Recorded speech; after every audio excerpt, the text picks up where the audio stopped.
Hello, Internet. Welcome back to Mind Your Own Business, the podcast where successful business leaders and entrepreneurs give you their information on how they got to where they are. Hopefully, you'll learn something.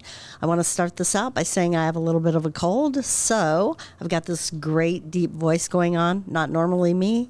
Anyway, I want to welcome a special guest. Kirby is the owner of Contempo Salon in Sterling Ridge in Omaha. He also has CO&CO in Elkhorn, which is a salon suite, but it's suites for anybody in the healthcare beauty profession. Yeah, it's really any type of independent contractor, Okay. Beauty, medical, anything really.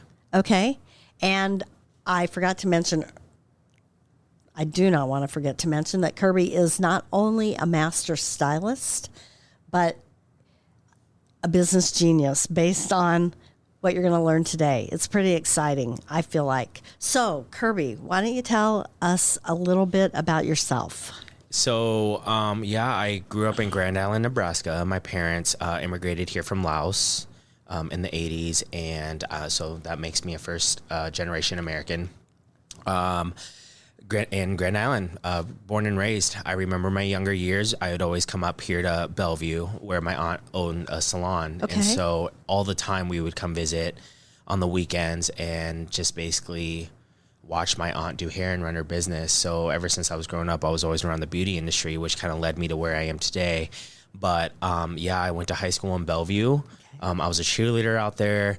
That was super exciting. So I think that kind of like helped build my confidence, but that also helped build my skills in doing hair behind a chair. I started doing hair in my parents' basement.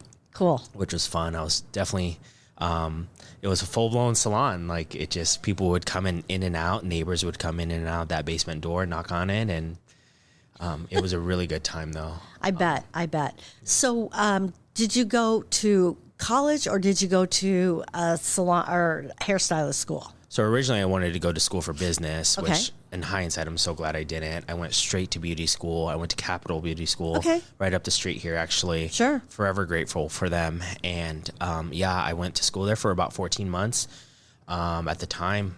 So grateful because it was like, I think $14,000 to attend beauty school, which I know is still a lot, but in hindsight, I think now it's much higher. So it was probably one of the best investments of my life. But I went to Capital Beauty School. So I actually have been to Capitol a couple of times. Yeah, they had them do my hair. When my hair was dark but gray roots, they would color it for me. And then I still chuckle. One time I went in and told the lady I wanted to get chunky blonde highlights in my dark hair to kind of help blend in the gray. And I did not get chunky blonde highlights. She did the whole thing, this golden brown. And I looked in the mirror and I'm like, oh my gosh, this is the best thing that's ever happened to me, because I knew that my hair would grow out and I would never have to color it again. Oh, yeah. So, It's so fun. Love the gray hair. yeah, Love it. thank you. Yeah. Thank you. Somebody asked me once, where do you get that hair color? And I'm like, this is natural. it. Yeah. And I chuckle. My mom never had wrinkles. My father had gray hair at 20. Really? Yeah. I had a friend that one of my gals, my other cheerleading captains actually in high school, she was, she had a lot of gray at like the age of 16. Yeah. Believe it or not. Yeah, I do believe it. I actually do her hair now, which is crazy. She's visiting again. And so, and she's still gray. It doesn't go away. That's for sure. No, it doesn't. It doesn't. So let's first talk about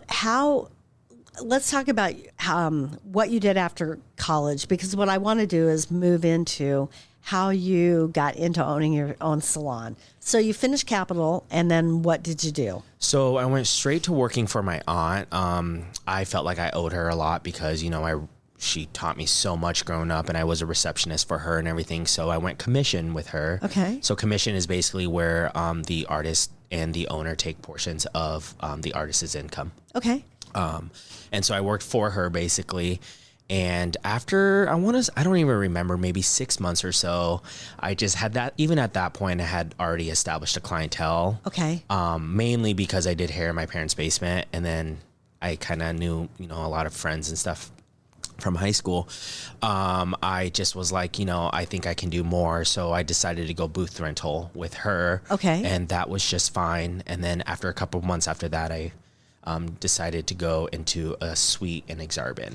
Okay, so let's talk about booth rental versus commission. Yeah. What's the difference? So commission base is going to be where you have like an owner, and typically they would provide the employee, which is in this case the artist, the stylist, education, a scheduling system, receptionist, administration, assistance if necessary, everything you need to basically run and operate your salon while just coming in, doing your thing, okay, providing the clientele, the marketing, and then basically getting a portion of your proceeds. Okay. So all it's right. split between you and your owner or Okay. boss. Sure. Booth rental is going to be for independent contractors. That's basically, like in my case, I serve as landlord, they serve as a tenant. I see. It is still more of a community just because, Kontempo, CO&CO, we took the KO off the Kontempo. Yeah. But it's really all about community. We try to do events as much as we can together. We have a celebration at the end of the year, like an award ceremony, a holiday party, and all that together. So we try to be as community as possible. But that is going to be the CO&CO side. Okay. So you took a booth in Exarban, and how long did you work for someone else? Or how long did you have that booth before you? I can't, it's such a long time ago. I want to say I was there for at least maybe 5, 6, 7 years. Okay. I started off in a small single suite, and it was the coolest suite ever. It was called Mod Studio Salon. They're still there today. Where are they in Exarban? Jimmy D's, right next door to Jimmy Got D's. it. Okay. So next door to Jimmy D's, and then on the second level. Okay. So it was so cool to be able to be up high, and this was before those apartments were even being built. Oh, okay, sure. So you So- could really see off to the north. Yes. And see the whole Exarban. Yeah, and Yeah. then it all just, developed. And so I had a suite there with, all windows. Oh, nice. It was a Okay. single suite at the time. And then I did hire an assistant, and then I moved into a larger space that was a triple. And why did you do that? I just was growing. I was growing fairly quickly, and I needed more space. I invested, I want to say, I think at the time it was like $4,000 into this product line. I had to put it on a credit card because I didn't have it. And my assistant at the time, Amy, she was like, you can do this. We're going to sell this. You and I are going to sell all this product. And we did it, and we invested in it. And Oh, it's such a great feeling, isn't it? we did it. So Oh my gosh, I know exactly that feeling when you're putting out money and just kind of knowing and kind of hoping, but more knowing. yeah, but you just never know, And Yeah. at the time I was so young, and I didn't really understand what 4,000 meant or what I can make off $4,000. Right. It was more, these are products and items. I just have to sell them. Right. It wasn't about like, what are my margins here? Right. Or what am I really making? Oh, that's interesting you say that, because one of the things I really like to talk about is cost management, which so many people don't understand. It's really crazy, especially in business. If you don't understand that, you're in deep trouble. So at what point in your life did you make a decision or start thinking about, hey, I think I'm going to open up my own place? So once I got into the triple salon, I did another expansion. But before that expansion, there was a short period of time where I had another assistant, and I had applied for a TV show. And at the time, it was called Bravo Sheer Genius. Why I had applied for that. And Is it sheer genius because of the scissors? Shears, yeah. Oh, okay, cool. Yep. So my cousin and I drove out to Chicago to audition, and I got in, and they loved me because I had previously won this national award called NAHA. I won it in beauty school. It's a really big award. It's pretty much like an Oscar for hairdressers. Oh, super. But I won it as a student, so it's still a big deal, but I never followed through and did anymore. So because I had that award, I went up to the audition casting members, and they just basically asked, do you have any qualifications? I basically said, I have an AHA. So long story short, I made it onto a TV show. Okay. And so when I got onto that TV show, I flew out there, stayed out there for about a month and a half. I ended up winning it. Oh, awesome. So which led me to $100,000 basically. I won the show. So I got really lucky. I won the show and I was awarded this money. And so I basically took that money and invested into my first salon. Okay, so you knew what the prize could be if you won. Yes. Did you think that if you won, you would open your own salon, or did you have other plans? I definitely didn't think I would win, first off. I really didn't at all. I just am envisioning the Edward Scissorhands with you on that show. Well, before that, actually, like a couple months before that, I went to the bank with nothing in my hands. And I just said, I need money. And I would love money. And they just basically turned me down because I knew I wanted I need money. I would love money. I didn't know anything hilarious. Much about a business plan. Or I knew I needed a business plan, but I kind of like half-assed it, I guess. So I basically was like, well, if I can't get this loan, then I'm going to try this show and I'm going to take a risk and a chance. I know a lot of people in Omaha, if this doesn't go well, this is going to be very embarrassing. But I went out there, I prayed so hard, and I remember going out there and I was competing against the best of the best. I mean, I think it was like Katy Perry's hairdresser in one of her music videos. And it was a type of competition that I would have never, ever imagined myself doing. It was a hair competition. So tell me a little bit, just briefly, about what the competition entailed. Like, this is super exciting. It's like, imagine it's called fantasy hair. Okay. Imagine creating a cat out of hair. Oh. Yeah. So it's very avant-garde. That's the best way to do it. It's very out there, but you're still creating a structure, attaching it to the head, making sure you have a solid foundation, and attaching it to that, and then like using a synthetic hair to create these sculptures on heads of hair. So you would then go into a boxing ring. This is very popular. This is hilarious. In some cultures for sure. Like, it's just called fantasy hair. They battle. It's like hair battle. Spectacular was the name of the show. It was on the Oxygen Network. And they go on stage and they just battle each other with just their movements and their performance. And then they have a row of judges that basically, judges who wins the match. How did you prepare for this? I knew nothing about it, which is crazy. Oh, that's probably easier. Really, the less you know. In some instances, you go in and you're just like winging it all the time. Other people are looking at a playbook and you're like, yeah, I think I'm just going to do this. Well, when I did the audition, I used a hammer and nails to nail the headpiece into my mannequin's head. Literally hammer and nails. So I didn't even know how to do a foundation on I didn't know how the structure would even stay on someone's head. But yeah, unbeknownst to me, I won every episode, or didn't even lose an episode, and then just kept going and going and going. Just made it all the way to the end and won, which was How many crazy. people started out? I forget, but I want to say maybe like 12 to 14. Oh, okay. All right. So a nice couple of handfuls plus. All right. Well, that's super exciting. So you won. You were surprised, shocked? I was, shocked, and I didn't realize. I knew my life was going to change, but I just didn't know how. And looking back, I knew I was just pretty young. And not immature, but immature, that I just didn't realize what was happening, Sure.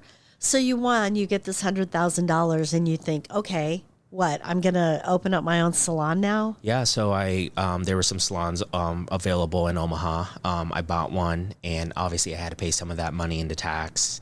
Yeah. Pay Uncle Sam. So you had to pay that tariff. Yeah, right. And then, of course, I spent a little bit on me. I think I might have remodeled my first home's, like the basement bathroom. And then, I bought this salon and I sold everything in it. And that was where Kontempo was really, truly a brick and mortar. Okay. It wasn't necessarily I started the name Kontempo in the suites, but really, open to the general public and hiring employees, more than one, was really in a Linden Market on 132nd and Dodge. Oh, all right. How did you learn about the ins and outs of running a business? Because I'm doubting they teach you that at Capitol. They're probably just teaching you the haircutting and aesthetics and... Yeah, well, I think about this every day, and it's like, to be honest, I think it's trial and error for me. I mean, I didn't go to school for business. I didn't take any business courses. I might have paid, a couple $100 here to just do some hair classes that talked about business. But I never ever really understood accounting or anything like that. I just kind of like went with it, to be honest. Marketing, same thing, just all of it. Like I just kind of learned over time from my mistakes is basically is where I got myself today. So yeah, I knew I had to hire employees. I knew I had to pay them a certain amount. I knew I had to offer a sales desk or a front desk or a receptionist. So I had to look for that team. And I had my assistant really help me with all of that. She was basically an assistant behind the chair, but then she was also helping manage, and she was also helping book all of our bridal appointments. Okay. So you've spoken about an assistant a couple times. Do they also cut hair? It just depends on what you're looking for. And some, in the beauty industry, I would call an assistant, but then, you can have a hair assistant. Okay. So someone that's with you, that's training, or you can also have, admin. So, but she was kind of serving both roles. So as you were building your business, were you focusing on wedding clients or? Yeah, I think what started was me doing prom hair and homecoming hair. Okay. So then all those girls would get married eventually out of college or in college. And so I would start doing their hair and then, photography. And so then word just got out there. And actually the other day I just counted, I think I've done literally almost 400 brides. Wow. Yeah. I'm going to ask you a quick aside on that. Yeah. When you do a bride's hair, do you ever travel, or do they all come into this? We do travel. Okay, all right. Yep, and I think that's what people love about us is we do have a bridal coordinator, which is a specific role meant to basically do all the communication with the bride or the bridal planner. Okay. So basically like a bridal liaison for Kontempo. Okay. She basically handles all the contracts, all the scheduling, everything that you can think of. Hey, can I come a little sooner or later? All communication goes through her, which is incredible. Shout out to Mandy. So yeah. Okay. So I met you because you ordered a cake from my bakery, Buttered Marshmallow, and I had delivered out to your salon without even realizing it because another customer had ordered a cake. Oh, really? Yeah. And when you ordered for me, you said, "Oh, I have one of my stylists."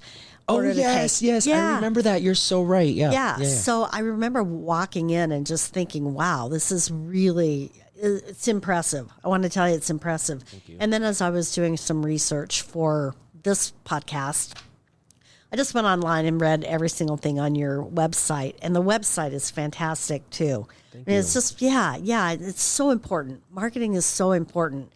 But you can't have a facade of a website and then have them walk in and not get what they're expecting. I agree. I think having kind of understanding what information is going to be put out there and staying consistent with it and what your brand message is really important. Yeah. And I think it took me a long time to really identify that.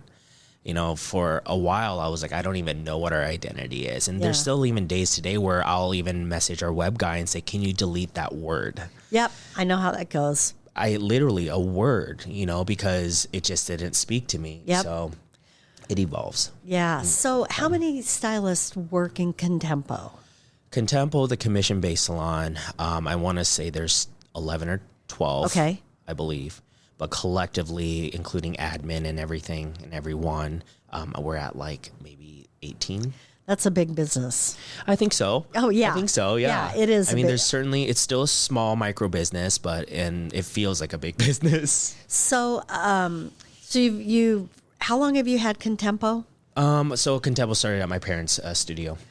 How long have you been in the building that you're in now in Sterling Ridge? So Sterling Ridge has been there for 7 years. 7, okay. All right. Yeah. So early on, they were very new. Okay, yeah. All right. Yep, I had a connection through a client who knew the landlord, and she was like, I think you would be perfect here. And it was right down the street from 132nd and Dodge. Right. My lease was up, and I knew I needed something more elevated. Sure. And so, we went there, and best decision ever. I mean, it's such a beautiful location, great location. And I think that plays a huge role into our success too, is just being in such an accessible area of town. Right. Not right off Dodge by any means, but it feels like open. It is open. And that area is so cool when you drive in and they've got the bridge or the walkway or whatever it is, the buildings. You just kind of look like you've stepped into some other area than Omaha. Yeah, It's and I pretty think cool. before it used to be a golf course. Yes, it did. Yeah. It did. I know. I played there once. Did you? Yeah, And I did. I forget what it was. Yeah, it was called something with an H. Okay. Yeah. A long time ago. One time it was 33 degrees. Oh gosh. Yeah. But you still had a good time, I'm sure. Yes, I did. So, so how did you find somebody to help you design your layout of and your mood? I guess. Yeah, so in this particular space, I use Stanley Howe. He's a local here, and we kind of just worked together. I sent him some inspo photos, and with all them, I had mentioned I wanted it modern. Our slogan at the time was a modern you, Kontempo, like contemporary. Okay. And so I think he kind of played on that a little bit. I knew I wanted black, but really, at the time we only had about 1,400 square feet. So like what you see now is actually an expansion. Okay. All right. I expanded. How wonderful. A couple years ago. Okay. And I did that because I was literally, there was not enough space for even in an office for me. My office was in the mechanical utility room. So I would take Zoom calls, and right behind me would be water heaters. Okay. So it was very dangerous. And so I just knew in order to scale, in order to grow, I would need to meet with people. And so I couldn't just always go next door to Summer Kitchen and, during a blizzard Sure. and saying, hey, let's do a one-on-one. And so I just knew the business next door was available, or the bay next door was available. So I just reached out to the landlord. I said, I need to expand. And so we kind of worked out an agreement, and another great decision, because now I actually have an office where I and my leadership team can meet, which Nice. is amazing. We also have like a bridal room, additional bathrooms, and good. But most importantly, we added more space for production, right? Yes. So you want to make sure that you're utilizing your space as smart as possible. I think that we can even become more smart over time. I think there's a lot of areas of opportunity there as well. You're absolutely correct. So let's talk a little bit then about Co&Co. Yeah. So when did you make the decision that you wanted to do that, and how did that all come about? Well, it kind of went back to my roots, like I was just kind of thinking, wow, there's a lot of people who don't want to work necessarily for a commission salon. And, at the time I did have some people leave me for booth rental places. And I was thinking to myself, well, if I'm leaving with good relationships and they're not upset with me and they're just going somewhere just to go somewhere, why can't I do the same thing for them and let them go elsewhere that's still a part of this community? Sure. I try to hold as many strong relationships after the fact as much as I can. And so I thought that would be a great way. And there was great development happening on 192nd and Pacific. Right. And I basically went for it. Okay. Yeah. That's awesome. So I want to just talk briefly about your other business and how it ties in.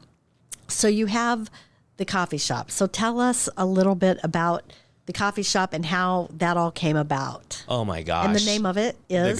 The Grind Coffee House. Yes. Yes. It's quite interesting because when I was designing the studio salon, there was 4 bays that I was leasing out, and the last bay was a small skinny one, and my plan was to create a spa on that side. Okay. So something a little bit more private, but they were still going to be studio suites, but they were going to be more intimate, more smaller. But once I started designing, I realized that there was a bar next door, and I was thinking, well, this couldn't be great for a spa for noise levels and sound, and thinking Husker games on the weekends. If you're getting a massage or a facial, there's that sound, that noise that you're going to hear next door from the bar. Which is just, it's a brilliant thought process that you're having. Yeah. It's think about the whole picture, right? Right. And I don't know. So my partner, Tyler, and I, we always went to coffee shops. He's a physician assistant. And when I met him, he was going to school to become a physician assistant. And so we would always go to coffee shops. So we would visit the Mill downtown and all these other places. We would always joke around saying, maybe one day we'll open up a coffee shop, not knowing what we would get ourselves into, what it looked like, how to run it, anything. But long story short, those spa studios, I had to basically just like cross out, and there was this small extra bay, and I was like, we can make it a coffee shop. That's exactly what we did. So I saw when I was reading the website that you can have you take people through, there's a connecting door from Co & Company right into the grind where you can go and have meetings and chat, which I love.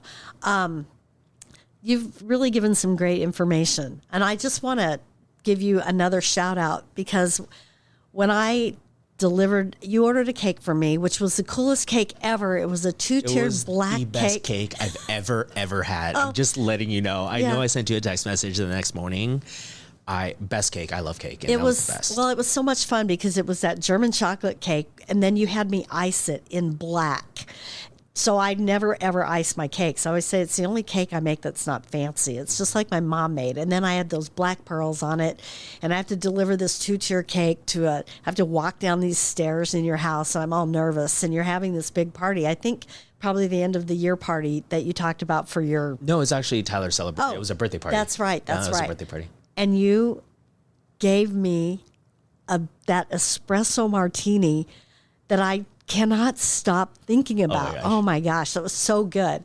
I left immediately and drove to Grind, which was sadly closed. It was closed, yeah. Yeah. So, I want to thank you very much for coming in and talking to me. It's been really informative, and you've, I think, given some really good information to anybody else that might be interested in opening a salon, starting a salon, or just general business on how to think about big picture items, plan, and to know that you don't have to go to a full college or education, but you have to be smart enough to think through things. Yeah. And then I'm sure you've gotten a lot of help from people who had knowledge in areas that you did not. Yeah, and like, any failure is just a stepping stone to move forward, Yeah. That's true. And that's kind of the thing, is that I've had so many failures but yet so many successes, and had I not just kept going and kept pushing and looking at big picture, and I don't even know what that big picture is till this day, it's evolving all the time. That's right. Yeah. With like technology and everything, it's just, you can't really, there's so much that you can do, and it's just endless. Cool. Well, I want to end this with a question for you. In your career path, tell me what has been your greatest personal success. My greatest personal success would be pretty much kind of where I am today, which is being able to, you would appreciate this, a round of golf, or being able to spend a Sunday being with friends and family and not having to go into your phone and, just maybe updating your emails and seeing what's out there, but not having to stress, and knowing that your businesses can operate smoothly, efficiently, and you trust your employees, you trust your team, you trust your leadership, you feel like you're on a good path. That's my biggest personal success. And I know that might change tomorrow, something might happen, but for me, I would say just work-life balance and not having to stress so much every single day about running 3 different businesses. Well, that's impressive. And it's impressive that you have the 3 businesses. Thank you. And yeah, you're doing a great job. So thank you again for being on here. I want to thank everybody for tuning into this episode. Remind you that you can find Mind Your Own Business on Apple, on Spotify, and you can watch it on YouTube. And we'll see you next time.